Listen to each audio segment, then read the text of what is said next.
Now there's no turning back. I know that we'll face whatever may come our way, 'cause tomorrow's a new day.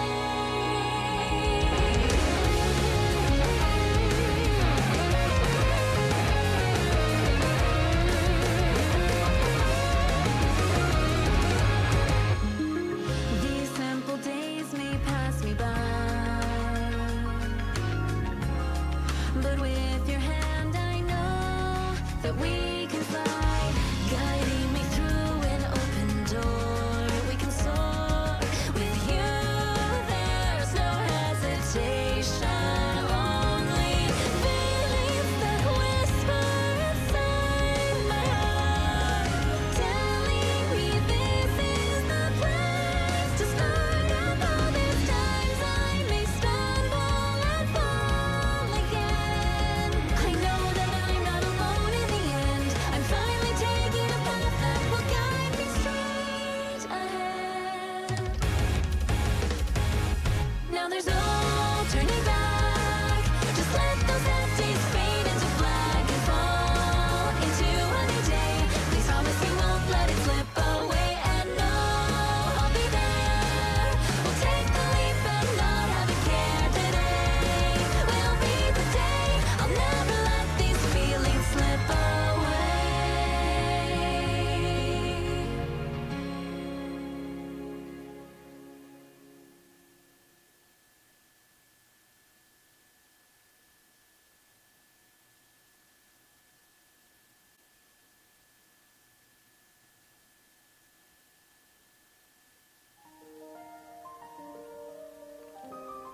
Hi everyone, this is audap. Let's check out Ethereal Enigma on Steam. Alright, so we got full screen. Skip on red. Sure. There's not much else here, so yeah, let's just jump in. Enter my first name.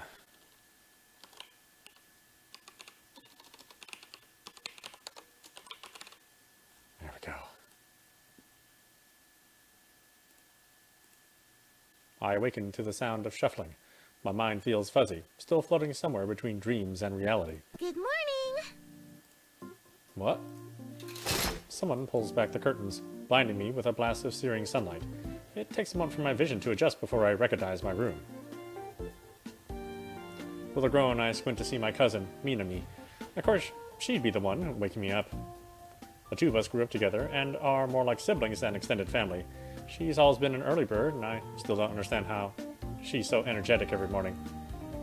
Her grin is wide and bright. Today's the first day of school! Come on, time to get up!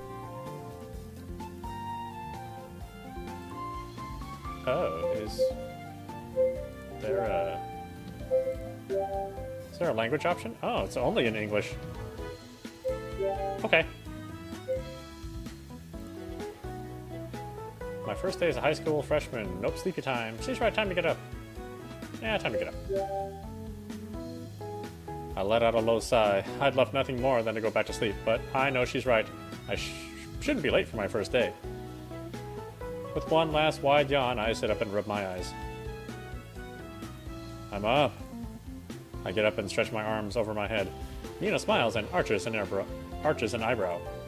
What's the matter, cuz? Struggling to get used to your new schedule? I scoff. Hey, I'm up, aren't I? Only because of me. You're better than any alarm clock. Her mouth broadens into a grin. I try. Breakfast is downstairs, okay? See you in a bit. She turns and leaves the room. I'm up early enough to take my time getting ready. After a quick shower, I feel even more refreshed and energized. I dry my hair and throw on my new uniform. It looks even better than the one I had for junior high. When I put it on, I can't help but grin. When I make it downstairs, I'm greeted by the sweet smell of fresh bread. Good morning, sweetie. Aunt Emiko beams at me. She's already dressed for work, her hair pulled up into a messy bun. Nina sits across from her, chewing on some toast. Breakfast is on the table. Oh, is this a bun? Yeah, okay. She gestures to a plate with homemade bread and jam. Your uncle baked it himself for your first day. I hope you like it. I grin. Thank you, Aunt Emiko. This smells delicious. Of course. Well, I better go help your uncle at the bakery. You know how people need their anpan before work. Have a great first day, you two. One of the perks of having an aunt and uncle who own a bakery is that I get to eat delicious bread and pastries 24/7. Normally, Mom and Dad would greet me in the morning too, but they've left again on one of their business trips. Although they travel frequently, I'm never lonely. Having my aunt, uncle, and Mina in the house keeps the place lively. After we finish eating, Mina and I grab our book bags. Do you have everything? Yeah? Cool, let's get going. I swing the door open and we begin our trek to school. The town is already bustling to life with people going to school or work. A nice breeze tussles my hair and cools my skin. I feel a vibration in my pocket. Taking out my phone, I notice a message from my mom.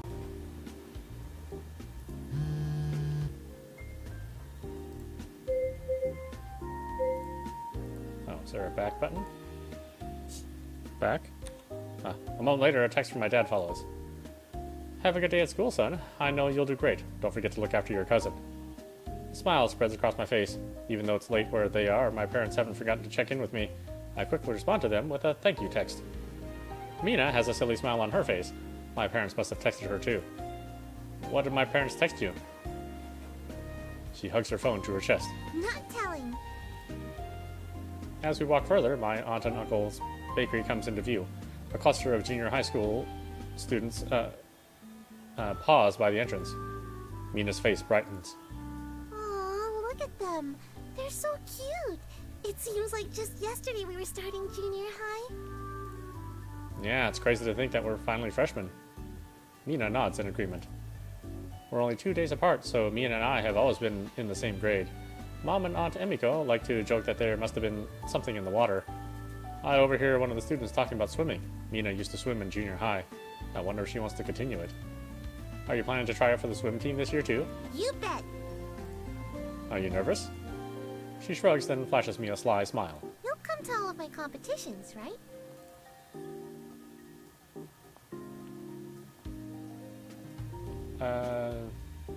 Yes. I chuckle, shifting my bag over my shoulder. Have I missed one of your competitions? Mina thinks about it. Actually, now that you mention it, you haven't. Of course not. That's because I'm such a supportive cousin. In fact, I don't only support you, but all of the ladies and all of their strokes. She arches an eyebrow. Strokes? I nod and begin listing them on my fingers. You know, back, butterfly, my personal favorite, breast. She shakes her head as a palm goes up to her face. I should have known better. What? I changed my mind. You don't have to come anymore. Mina stops suddenly, digging into her backpack. What are you looking for? My water bottle. All this talking is making me thirsty. Surprise washes over her face. Oh no, it's not here. Wait for me, okay? Huh? It's just the water. She darts off the way we came. Bottle. I sigh, leaning against the side of the building. At least Mina discovered it rather than later. Knowing her, there was an equally good chance that we'd have reached the school before she'd have noticed. Hey! Someone calls out to me, interrupting my thoughts. I blink, recognizing the voice. Kosei struts up to meet me. He and I have been best friends since the 6th grade. We met when playing sports together, and we've been inseparable ever since. His humor makes him fun to be around, and his competitive spirit keeps things interesting. Today, Kosei's hair is even more styled and well kept than usual. He's just as upbeat and confident as I remember. A few girls glance at him as they pass by. He catches their eyes and puffs out his chest, sauntering up to the sidewalk. The girls stifle their giggles, which only encourages him. Kosei grins, parting his fingers dramatically through his hair. It looks so ridiculous that the girls finally start laughing, turning to whisper to each other. He grins from ear to ear and claps me on the back. Hey man, how's it going? Good, you? Great, obviously. Didn't you see how those girls were checking me out?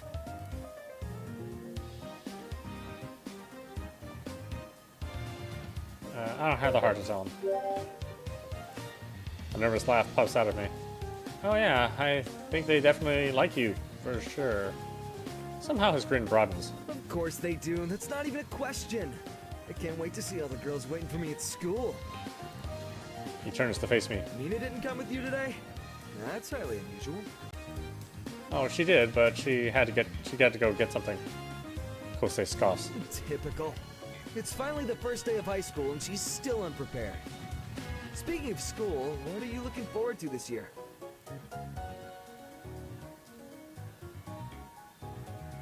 Doing well in all my classes and sports. I look forward to getting top grades this year. Classes are going to go great.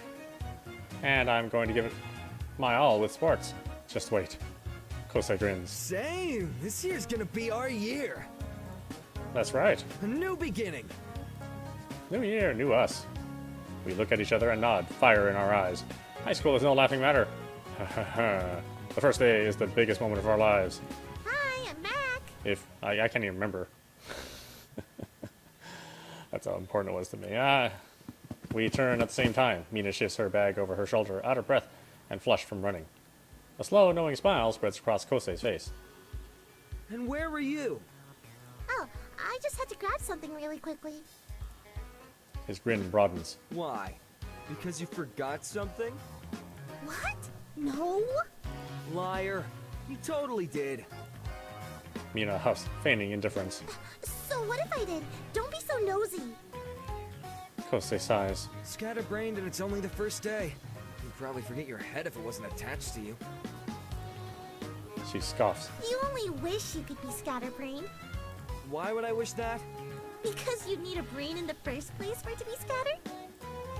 Kosei sputters. What? Hey! He crosses his arms. Whatever. I'm just saying, unlike you, I take the first day of high school seriously. Serious business. She chuckles, rolling her eyes. Whatever you say, Gario. He chokes. What did you call me? She lifts an eyebrow, smirk broadening into a grin. How long did it take you to gel your hair like that? I don't know what you're talking about.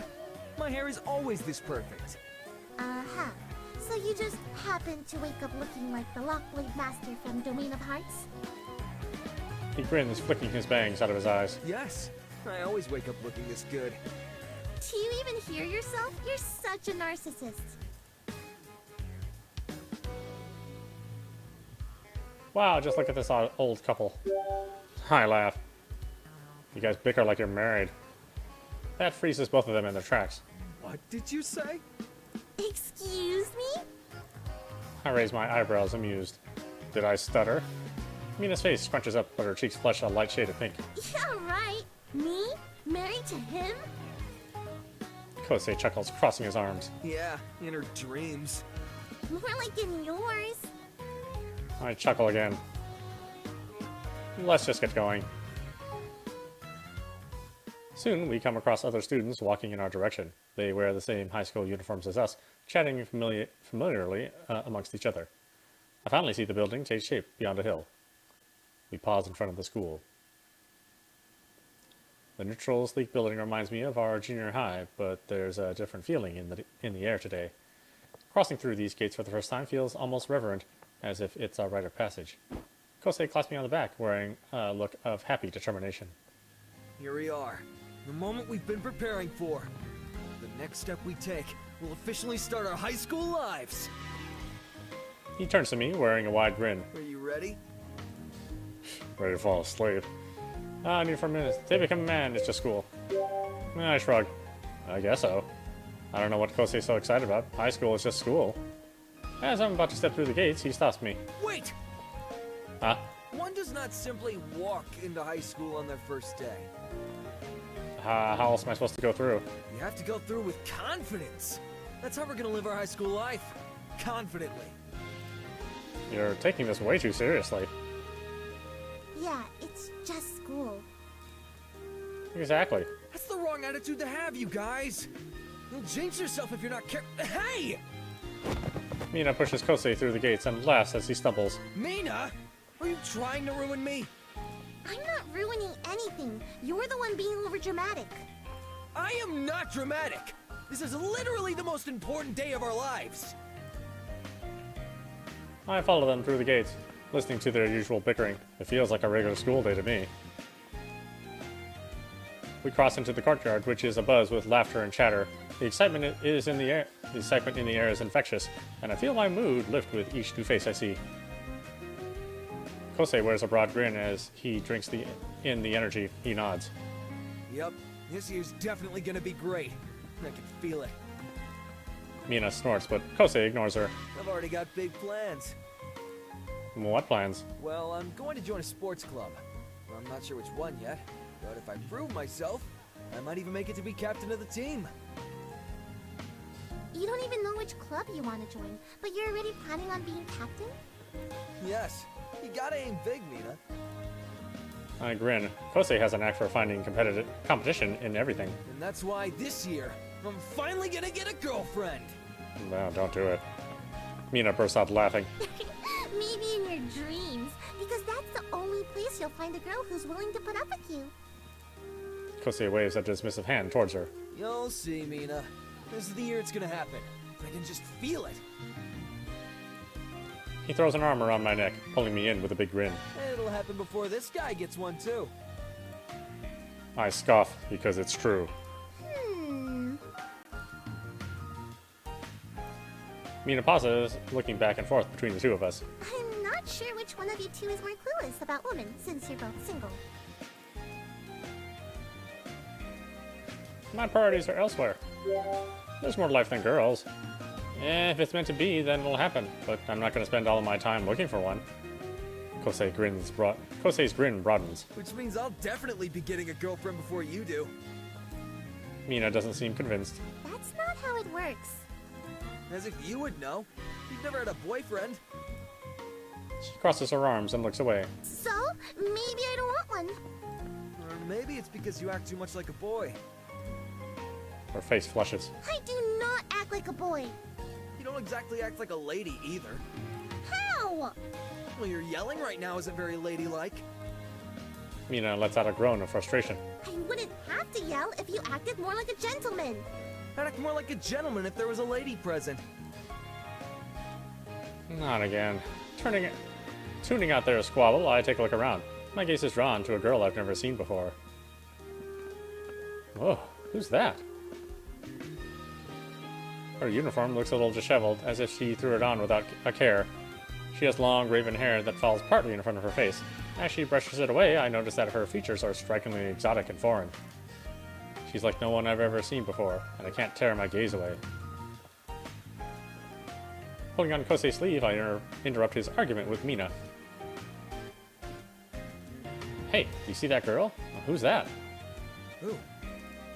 He glances wildly around. Her! I direct his attention towards the main doors, but she's gone. It's a little too early to be imagining girls. I swear I saw someone. Mina and Kosei share a look, then shrug. Whatever you say, my man. Anyway, you've got all year to find her. Students both old and new begin to file into the building. We should get to class soon. Which one are you guys in? There's a large board in the schoolyard which lists all the students' schedules. Or all of the schedules. Well, we stop by and take a look. We're all in the same class. This should be fun. Back in junior high, I had a class with Kosei one year and one with Mina the next year. Then Mina and Kosei shared a class the final year. Like I keep saying, I have a good feeling about this. I grin. Having both of them in class with me will be great. Together we enter the school. The hallways are just as full of students as the courtyard was, especially as more file in. Checking the labels above the doors, our classroom is towards the end of the hall.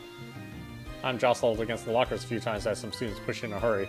We still have some time. Those must be the kids who like to get to class extra early. Finally, we find our homeroom. Most of the students have already arrived and are grouped in bunches. We find a section in the back of the room with 3 open desks and take a seat. To my surprise, the same raven-haired girl enters the room. She sits in the nearest open seat, which happens to be next to Kosei. I catch Kosei and Mina's attention. Look, it's her, the girl I was talking about.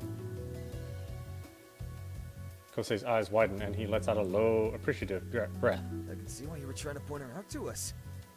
Ah, I guess she wasn't imaginary after all.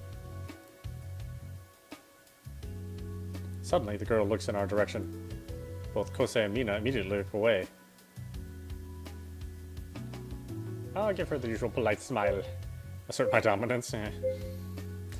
Well, actually, let's assert our dominance. It's too late. She knows we've been staring now. The best way to handle this is to double down and stand by my decision. Unashamed, I lock eyes with her. We continue to stare at each other in an impromptu contest. She then leans slightly away as if trying to look behind me. Oh. Finally, she looks back towards the front of the room. Wait, so she was actually looking behind me? I shake my head. Oh, what am I thinking? Of course she wasn't. That was just her playing hard to get. Soon the teacher enters the classroom and motions for us to take our seats. Chairs scrape across the floor as the students settle in. Good morning, everyone. I am Miss Sato, and I will be your homeroom teacher for this year. I'm looking forward to teaching everyone. Let's get started with attendance. Roll call goes smoothly and everyone who is on the list is present. Miss Sato introduces the first subject, officially starting our first class of the day.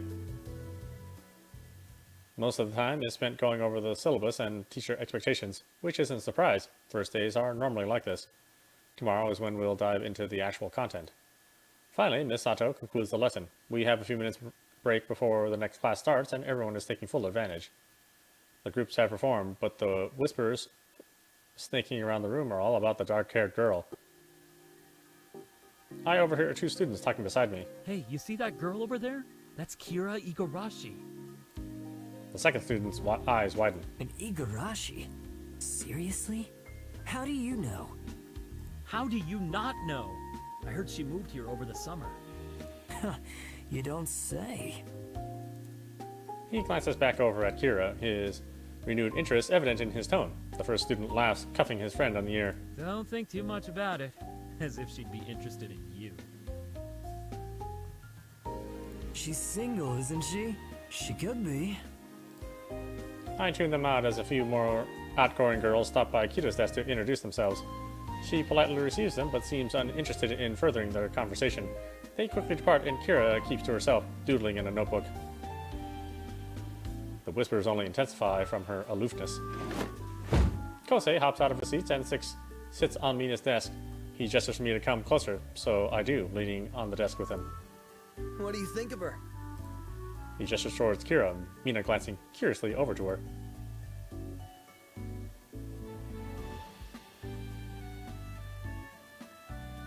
It's too early to tell. I don't know yet. She just got here. Yeah, but you've gotta have some kind of impression of her, right? I try to reserve judgment until I've gotten to know someone. Way to make the rest of us look bad. I laugh and Kosei cracks a grin. Oh, she's all everyone's talking about. Well, she is an Igarashi. Do you think she's related to the tech conglomerate Igarashi? Everyone knows the Igarashi name and brand, along with major companies like Sunsang and their software and electronics dominate the industry. He shrugs. It's not exactly a common name. Have you ever met an Igarashi who wasn't related to them? He pauses, furrowing his brow. Or any Igarashi for that matter. He's not wrong. I've never met an Igarashi before. I shoot another glance her way. Kira continues to be focused on her notebook. I wonder how she feels about all the attention. Kosei looks at Mina. I'm kinda surprised you haven't already gone over to introduce yourself. She already looks uncomfortable. Why would I pile even more attention on her? Because she's a cute, single girl? Mina raises a brow. And that's relevant to me how? It's relevant to every single guy in here. I'm not a guy. Kosei gives Mina a once-over. Could've fooled me. Oh, wow, how clever. How long were you waiting to use that one? Thankfully, the next instructor enters the classroom before they can continue bickering. We all quiet down. Kosei and I return to our seats, as do the other students. Once we're all seated, the teacher begins the next lesson.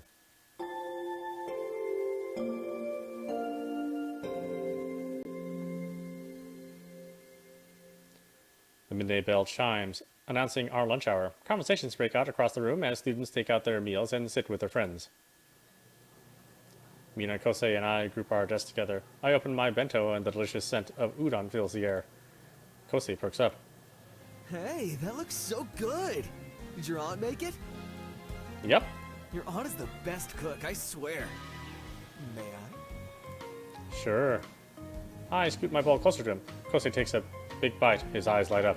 Oh man, it's so good!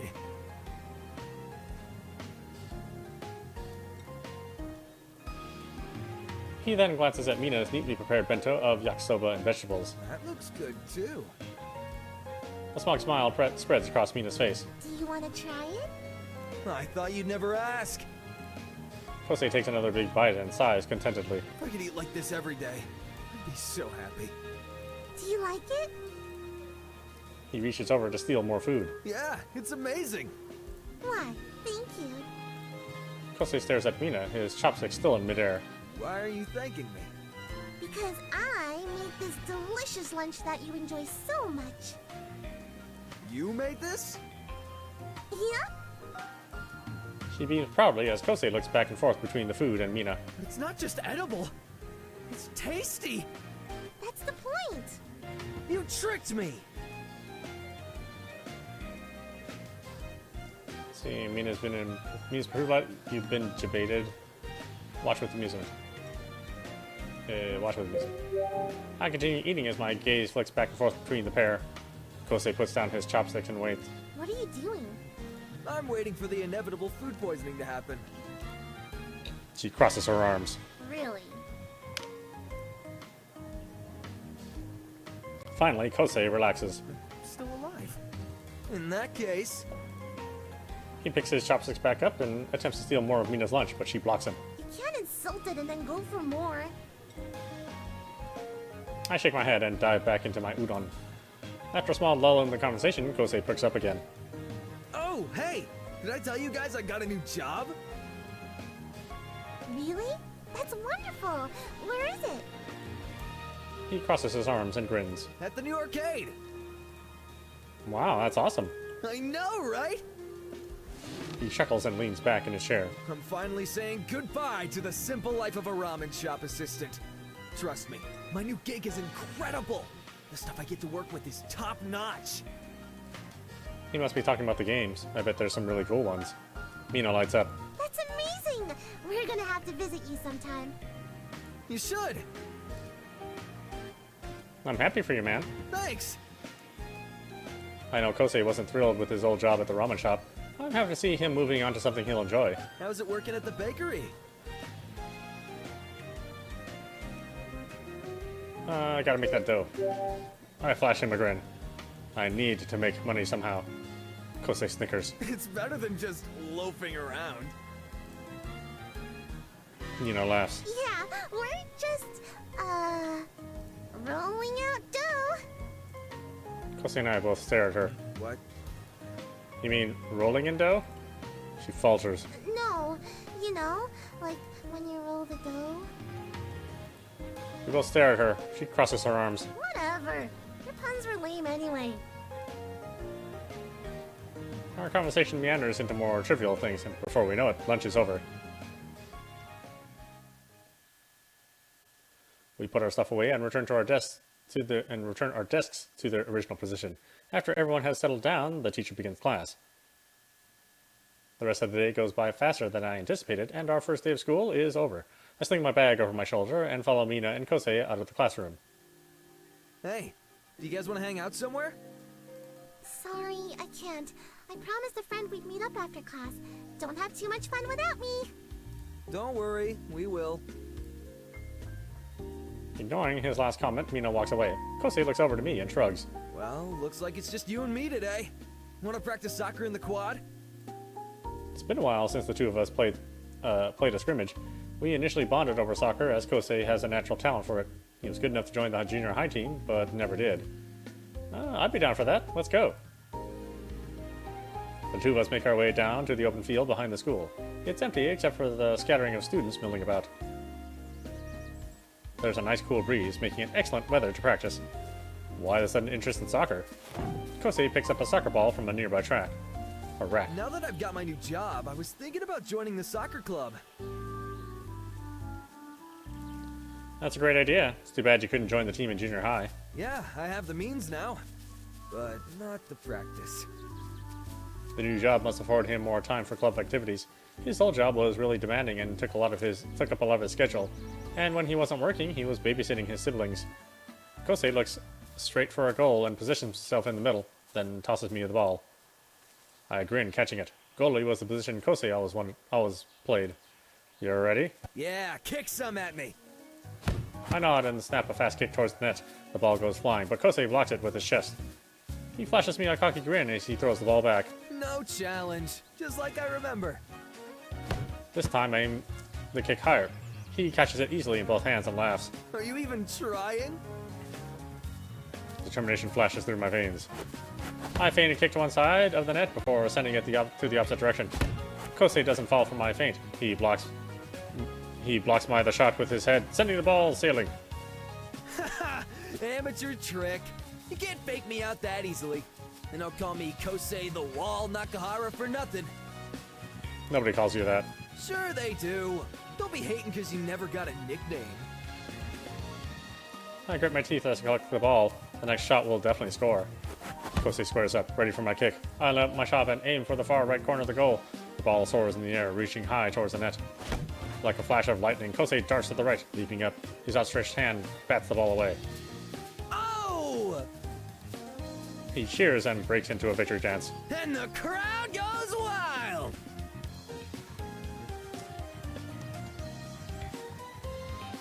Wait for him to finish. I watch as Kosei shuffles on the soccer field, whooping and laughing. Are you done yet? Almost. I cross my arms as he continues to dance. Then he pauses. Okay, I'm done. Wait, He finished off his dance with a cringeworthy fade of a move. A fad of a now move. I'm done. I hope so. Kosei kicks the ball back to me, and we continue to practice. After a few hours, we make our way to the bleachers and sit down.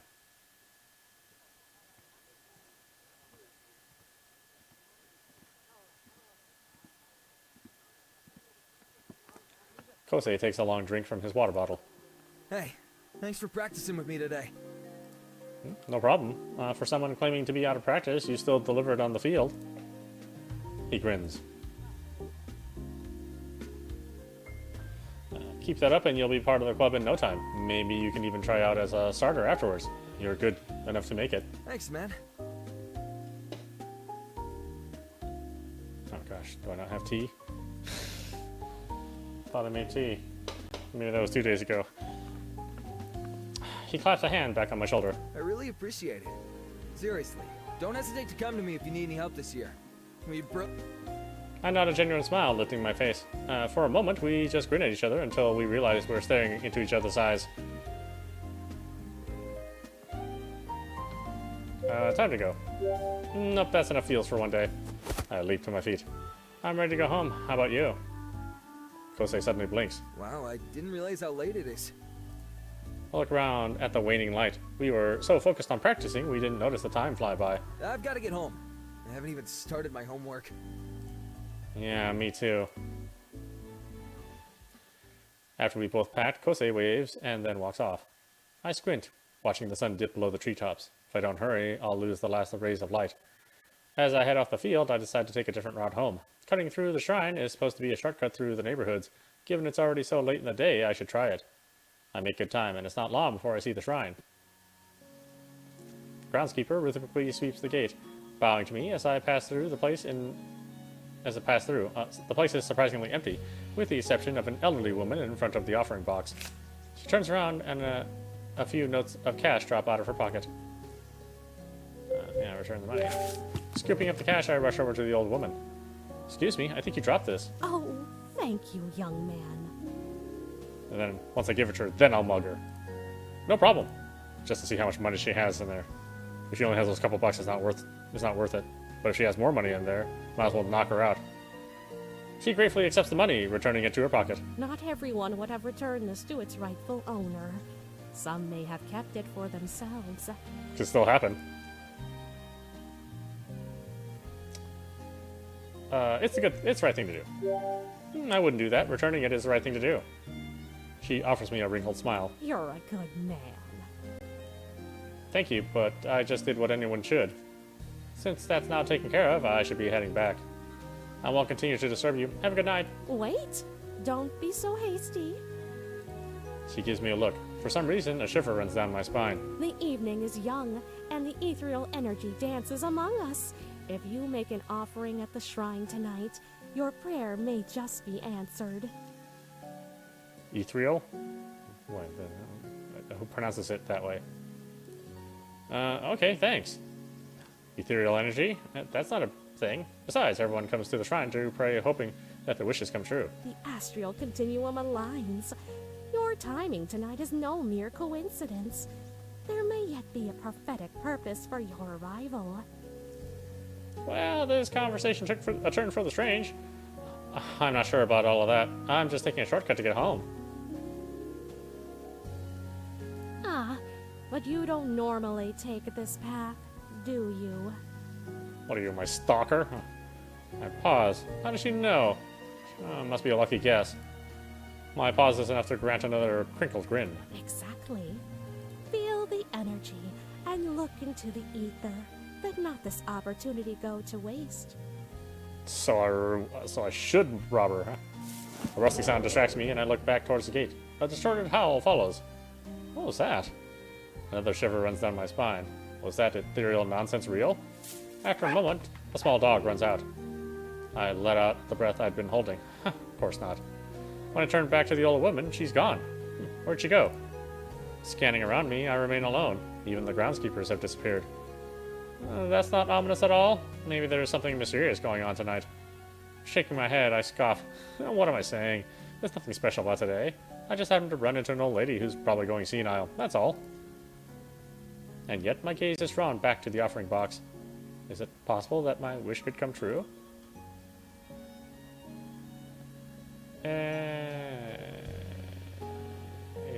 Yeah, ethereal energy? What an enigmatic idea. Of course wishes don't come true, but there's only one way to prove that this is merely the ramblings of a crazy person. I walk towards the offering box and drop in a coin. I bow and clap my hands, keep them pressed together, then close my eyes. Time to wish for something completely ridiculous and outlandish. Let's see if the ethereal energy is ready for this. This all feels insane anyway. I wish for a rich, beautiful princess to fall out of the sky. I hold my breath in anticipation, peeking my eyes open. Nothing happens. Of course nothing happened. This is proof that the woman was just spouting nonsense. Maybe she was lonely and looking for someone to talk to. Either way, there's no reason for me to stay any longer. As I step away from the offering box, I can't help but look around again. Part of me hopes that she'll reappear and I can tell her that it didn't happen, just as I predicted. Still, I laugh. What a funny idea. A fast, whooshing sound interrupts my thoughts. Strange, what could that be? I look up in the sky just in time for something to knock me flat on my back. Ugh. My vision goes hazy as my head hits the ground. What just happened? I groan, trying to move my limbs. It feels like something's holding me down. Gingerly, I blink my eyes open. As the area refocuses into view, there's a girl with long, light blonde hair sitting on top of me. Her clothes are unlike anything I recognize, reminding me of a fantasy character.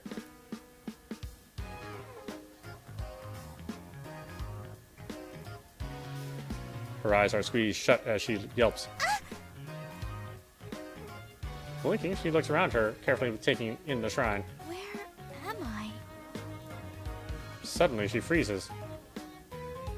Her hands press down on my chest. She furrows her brows before her gaze meets my own. In a flash, her eyes narrow in anger. What do you think you're doing?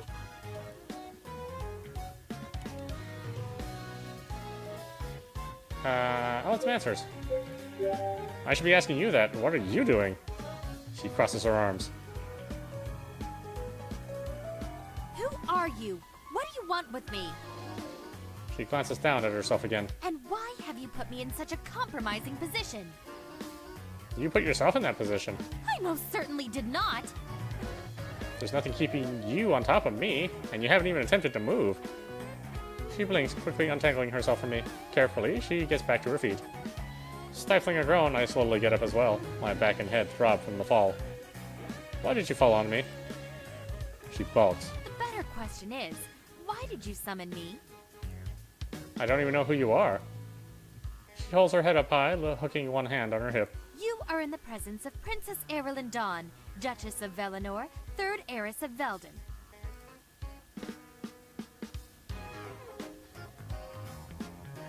I haven't heard of those places. Velden? Velenor? I haven't heard of any of those places. She frowns, looking around again. Is this not a part of Veldin? I shake my head. Then where am I? You're in Japan. Japan? I've been kidnapped by a Japanite commoner? Japanese, but more importantly, this is not a kidnapping. Her eyes momentarily widen again before her scowl returns. Then return me home at once. I can't. You must. I don't know how you got here in the first place, and I definitely don't know how to get you back. She sighs. Well, if you won't do it, then I'll have to do it myself. Now, where is my scepter? Once again, she glances around herself. Her eyes widen in panic. My scepter! Where is it? Maybe you left it back at the palace, Your Highness. Her eyes flash again. It never leaves my side. Jeez, I didn't realize the scepter was so important. I always thought of it as a symbol of power and not something used outside to make of ceremonies. After combing through the immediate vicinity, she ends up empty-handed. Clearly my scepter is not here. Just use your cast to send me back. What does that even mean? Besides, I still wouldn't know back to where. Were you not listening? I am Princess Erilyn Dawn, Duchess of Velenor, third heiress of... Repeating it doesn't help if I have no idea what you're saying. You cannot dismiss Veldin simply because of your ignorance. She keeps mentioning Veldin as if it's real. Could she really be from an entirely different place? How was she transported here? Was it really my wish? I can't wrap my head around all the questions I have. I don't know what's going on, but all this weird stuff happened right before I talked to that old woman. We need to go find her. Stop making excuses. There's no one here. Is this one of those prank shows? Someone going to jump out and be like, aha, we got you for making such a wild wish asking for a princess. So you did invoke black arts to transport me here. I knew it! A Japanite kidnapper after all. I'm not a kidnapper, and I didn't do black magic. I didn't think my wish would actually come true. She crosses her arms. It's clearly your fault I've been summoned here, which means it's your responsibility to get me back home. Okay, I'll just do what I did before. Finally. Here we go. I wish you would return home. Nothing happens. Well, I tried. That's it? Do it properly like you did the first time. I don't even know how it happened the first time. Just try. Fine.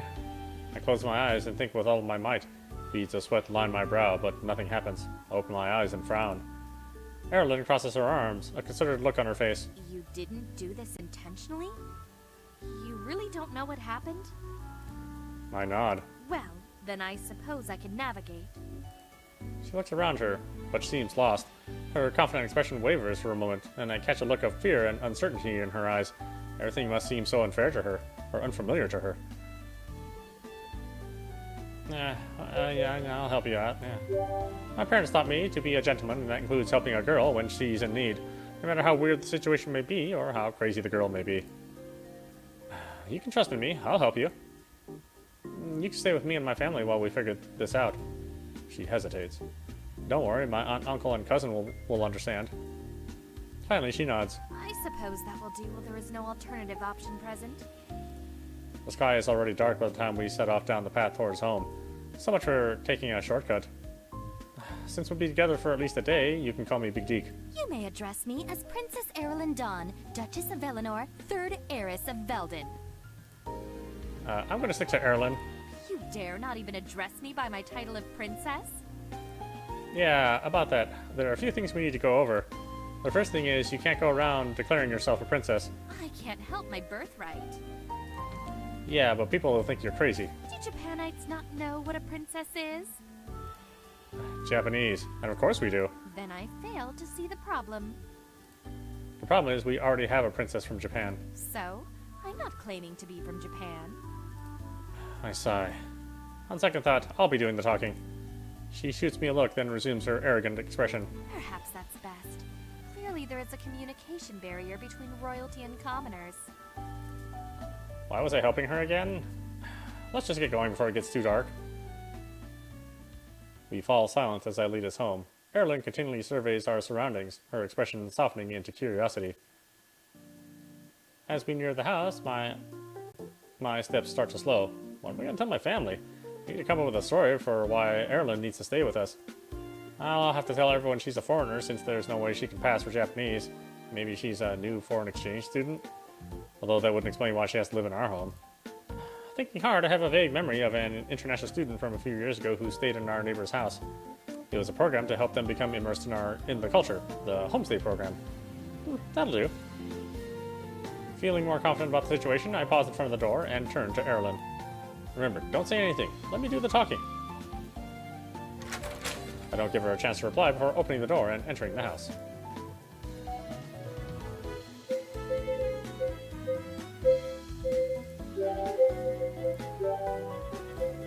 Okay, why don't we stop it there?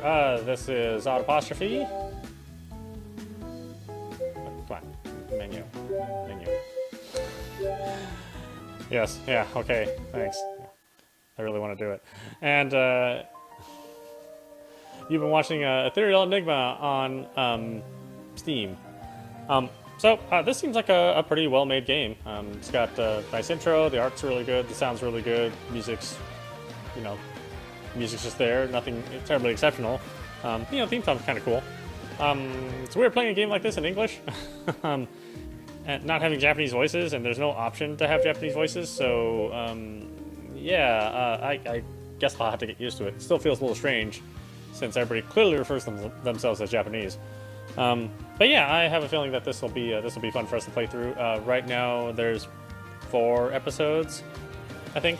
And I think there's more episodes that are planned to be released later. But we'll play through what's available on Steam, and if there's new episodes that come out as DLC, then I'll pick those up as well, assuming we have a good time playing what we have right now.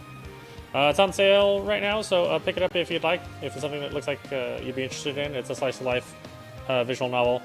These are some of my favorite, mainly because a lot of weird and stupid stuff happens, and there's a supernatural aspect to it, which might be fun. I'm assuming our main character is a dumbass, like every main character in every visual novel, but we'll see. Anyway, I hope you enjoyed watching. I will see you at the next stream.